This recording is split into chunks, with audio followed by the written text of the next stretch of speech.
இன்றைக்கி என்ன நடந்துச்சுன்னா, சுசீந்திரம் போய் நல்ல பானிபூரி, பாப்கார்ன், காலிஃப்ளவர் எல்லாம் வாங்கி சாப்பிட்டுட்டு, தேன்குழல் வாங்கிக்கிட்டு அதையும் வாங்கி சாப்பிட்டுக்கிட்டு அப்படியே கன்னியாகுமரி போய் ஒரு டீ, ஒரு பஜ்ஜி அதையும் சாப்பிட்டுட்டு அப்படியே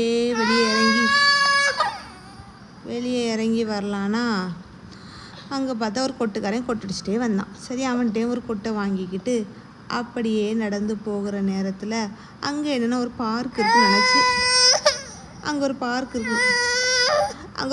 இருக்குன்னு நினச்சி என்னம்மா அழக்கூடாது, பார்க் இருக்குன்னு நினச்சி நாங்கள் போனோம். ஆனால் அங்கே பார்க்கே இல்லை. அதுக்கு பிறகு போய்கிட்டு வேஸ்ட்டாக திரும்பி வந்தோம். என்னம்மா இருந்தாலும் அப்படியே ஒரு வாக்கிங் போன மாதிரி இருந்துச்சு. நல்லா இருந்துச்சு அந்த ட்ரிப்புமே. இந்த பையன்கிட்ட தான் அந்த கொட்டு வாங்கினோம். 200 கொட்டு சொன்னான். 200 சொன்ன கொட்டை நாங்கள் 50 ரூபா பேசி, அடுத்து 70 ரூபா பேசி, அடுத்து 80 ரூபாய்க்கு ஃபைனல் பண்ணி 80 ரூபா